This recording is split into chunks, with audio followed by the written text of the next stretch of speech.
Good evening, Grace Bible Church and friends of Grace. Our passage from this last Sunday was from Jude chapter 1, verses 5 through 7. And it was a passage that we titled Foundations for Righteous Judgment. Foundations for Righteous Judgment. And I would argue that at this point in time, we're at a transition point within the letter itself. So we saw in verses 1 through 4 that Jude was establishing foundations for the rest of the letter, some very, very important foundations, which is why we gave it so much attention from Jude himself to his readers, but really driving to the heart of the book, the heart of the letter, namely in verse 3, the call to contend for the faith that's been once for all handed down to the saints. And then in verse 4, we saw the rationale for that. So that was a very important view to the foundations of the letter. Now, again, we're at this transition point. We're heading into the body of the letter. And as we head into the body of the letter, it's going to sound more and more like 2 Peter.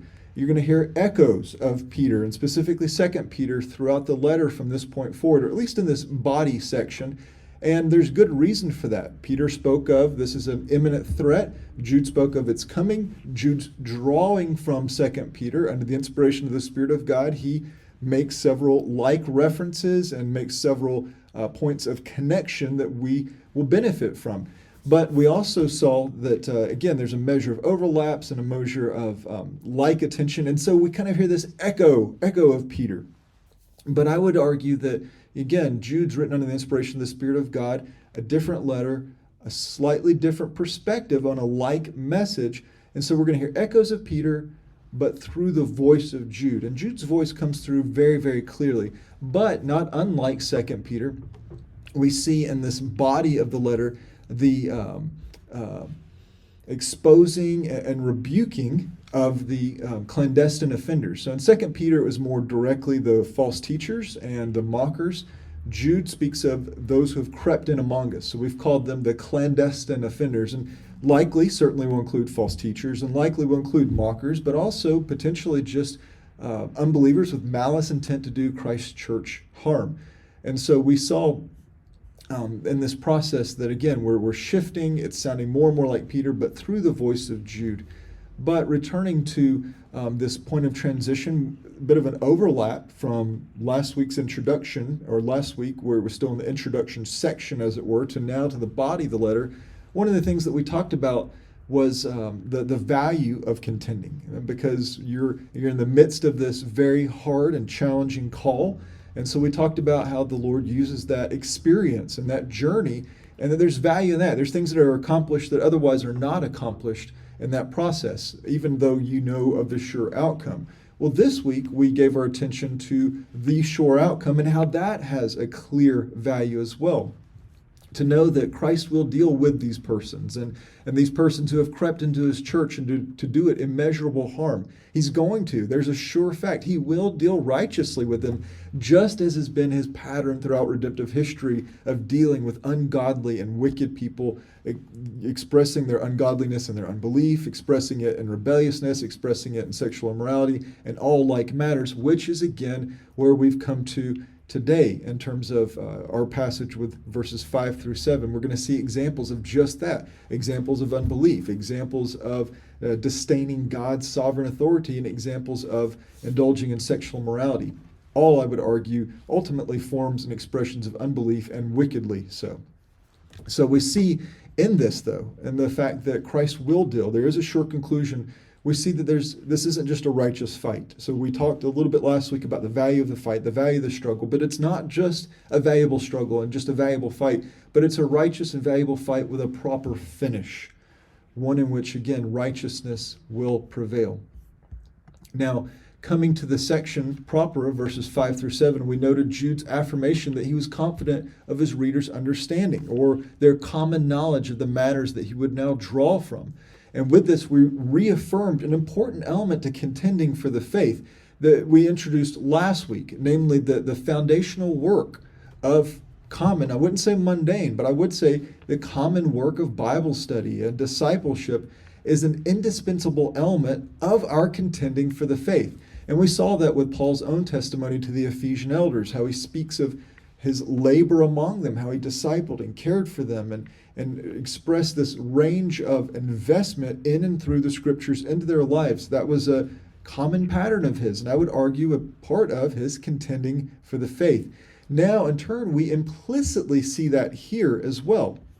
And I say implicitly so because Jude can make concise references to major elements of redemptive history which command much attention and or insightful understanding, but yet he can know that his readers follow the argument that he develops from their just being referenced. So verses covering large or either large territories of Scripture in terms of chapter and books, or even large moments in history, he could know that they're going to follow. So when he drew from the unbelieving Exodus generation as an illustration, he knew they understood. And when he referenced the perverse conduct of the angels in Genesis 6, he knew they understood. And when he spoke of the supernatural destruction of Sodom and Gomorrah, he knew they understood. So when Jude plainly stated, I know that you know, there's a sweetness to this truth. And this is in no small part of our efforts, our own efforts, and the range of work that happen for the contribution toward the individual and corporate discipleship of this local fellowship. That's why we invest so heavily in teaching and laboring in the Scriptures. So it's a work that you participate in by yourself in personal Bible study and prayer, a work that you contribute with in your family, a work that we all contribute toward on Sundays and Wednesdays. And I want you to know and be encouraged and just be affirmed that these works, these proactive and consistent works of discipleship, it's not because we're trying to justify our existence or feed some program. It's just being faithful and opening, teaching, and pressing out the truths of the Scriptures and examining them, wrestling through them, trying to understand them, trying to put them to action. And all that is laying foundations for the work of faithfully contending for the faith. A work that was clearly done on behalf of Jude's readers, and that they did for themselves, and that they did for their families, and they did for one another. And so he could draw from these truths and know that they are deep-rooted and they can use them in their own contending, understanding how to contend and the act of contending itself. Now, from here, we gave our attention to the three Old Testament examples provided by Jude, the first of which was unique to Jude, and the latter two are have been referenced to by Peter. So Peter, again, makes several Old Testament references, many of them that Jude duplicates in terms of his own arguments and developments thereof. They do use them differently, but in terms of their person and their argument. But this first one's not one that Peter actually used, namely the unbelieving Exodus generation. The second two are the wicked angels of Genesis 6 and the destruction of Sodom and Gomorrah. Now, that being said, on Sunday, we took time to review the history and context of these respective examples. Even though I can say with Jude, with a high measure of confidence, I know that you know, there's still a value to exploring them fully in a teaching context, to draw on the full advantage of their thinking them through and putting them in the fore of your mind so that we develop a fuller and better argument. But by way of review, at this time, I'm just going to address a few highlights to refresh our attention. First, it was important to note that while it's a matter of discussion among translators and scholars and commentators, it's clear, I would argue, that the oldest and best manuscripts use the name Jesus in verse 5. And if you didn't follow with us, walk with us on Sunday, that might sound like a strange thing to say, that we're having to qualify that Jude states that Jesus, having once saved a people out of Egypt, subsequently destroyed those who did not believe. But different versions, and maybe perhaps even the ones that you're looking at presently, very good translations, including the NASB and other ones, will say things like Lord, or sometimes even just He, keeping even broader in terms of potentially God the Father, potentially God the Son.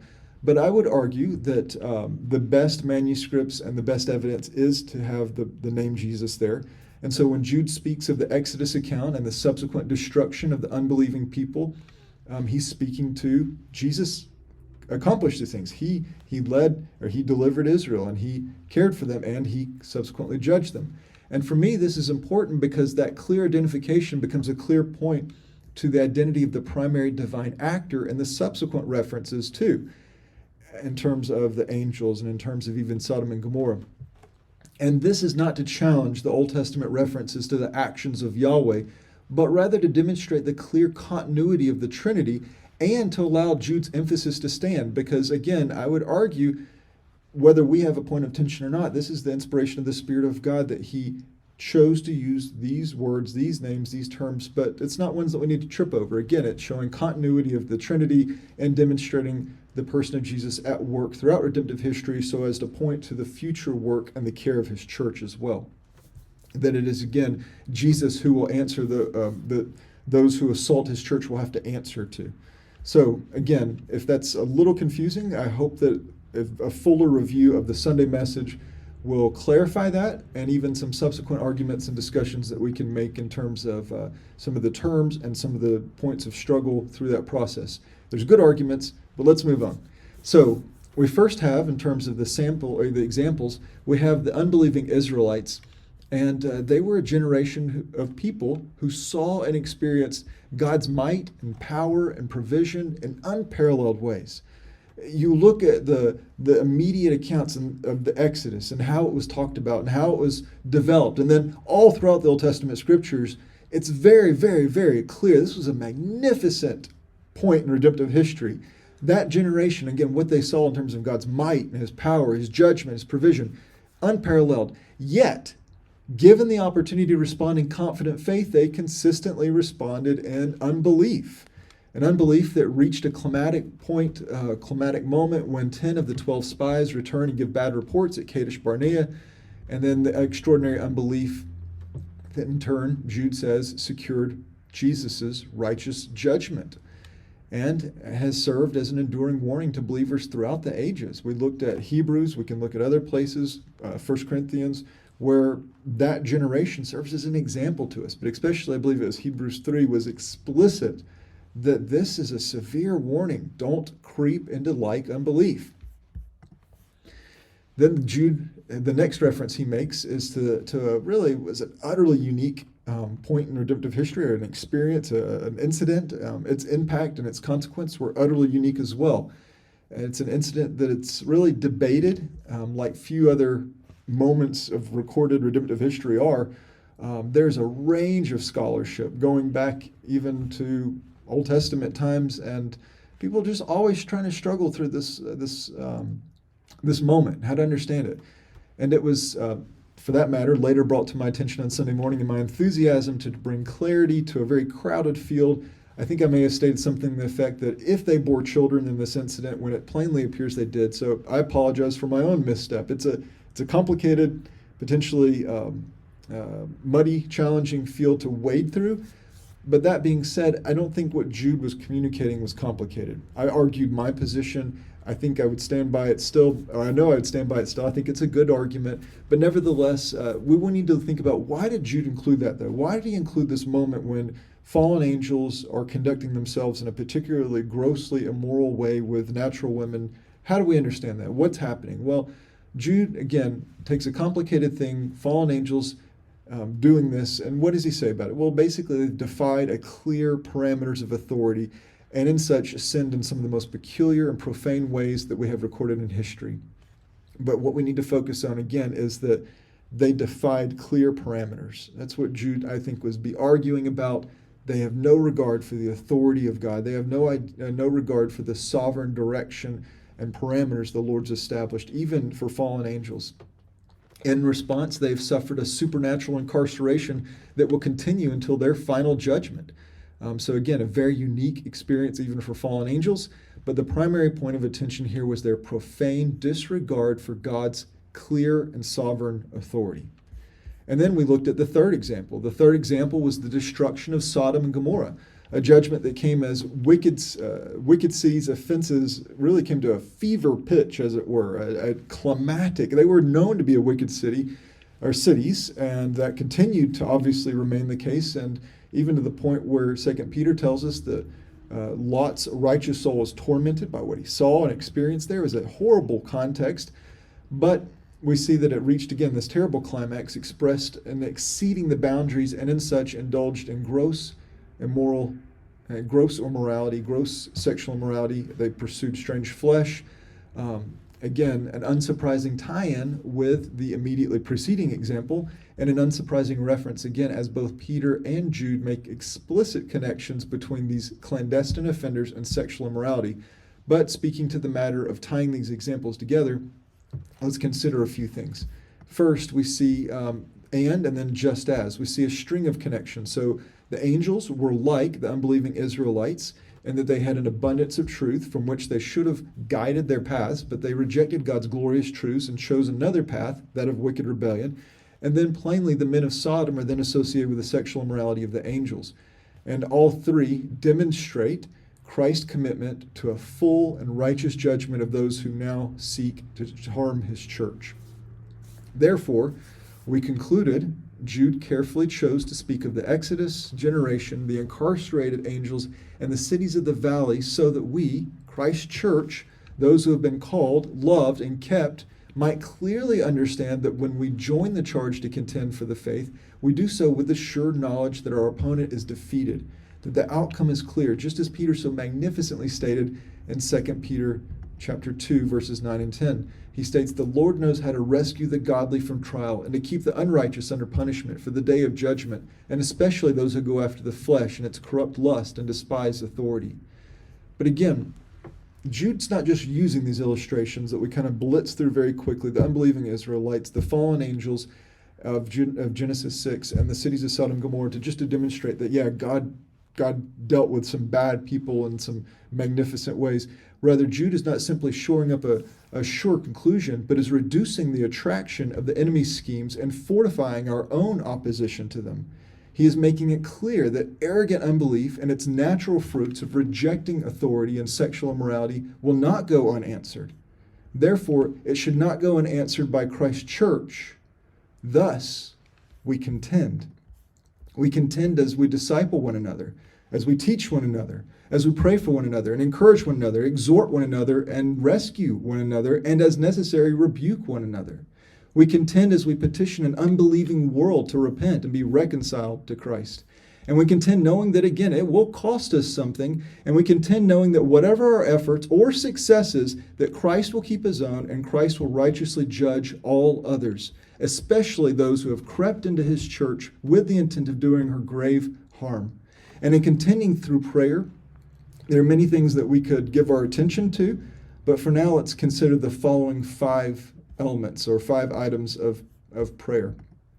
First, we can pray that we would be faithful in our contending for the faith by means of laying the common foundations of faithful Bible study and discipleship. Again, we saw the value of it last week. It's carried over to this week. I know you know these things. We can make rapid, quick, concise references because you're good students of the scriptures. We need to pray that we be found faithful in that, not just to answer an argument, but to lay foundations for truth, that we would walk in it and walk well, but also recognizing that's a foundational expression of contending for the faith. Second, pray that we be kept from the dangerous digression of unbelief. The people of Israel, that Exodus generation, they saw magnificent things that we haven't seen or experienced, and there's a danger, and those warnings are sincere warnings, and we need to be praying that we also be kept from the dangers of digression of unbelief. Pray that we would not drift toward an arrogant disregard of God's sovereign authority. That's really a clear, and it will continue to be a clear hallmark of those who have crept in. It's a dangerous thing to become an arrogant person, especially in regard to the things of God and what he's commanded, what he expects and calls his people to. And then pray that we would not succumb to sexual temptation, but maintain holiness in the whole of our lives. This is a reality that good men, good women have struggled and failed in, and it's a hallmark of those who would seek to do Christ's church harm. And an element of that harm is to bring others into a like sin, a like offense. And we need to pray that we be kept from such things. We know that Christ has dealt severely with those who have fallen into such things, and we need to be praying that we would be preserved from that ourselves. And then finally, pray that our contending for the faith would be properly encouraged in knowing that the Lord will righteously deal with all who have and will seek his church harm. We know there's a value to the journey, but there's a value to knowing the ending, and that should fuel our perseverance and encourage us along the way that Christ will accomplish his purposes and that he will see things through, and that we can be confident in him accordingly. All right, so we will continue our work in Jude. We're going to, Lord willing, get through 8 through 13 as we advance really into the middle of the body of the letter, and then we'll see with that this first section of the body is really bracketed by the end also, so we're going to be right in the middle of it this next week, Jude 1:8-13. If you're able to join us for prayer meeting tomorrow evening, we're going to be in Psalm 119 again, verses 65-72. Well, I hope this has been helpful to you as we continue our walking with Jude and seeking ourselves to be found faithful to join in the earnestly contending for the faith. All right, grace and peace to you all.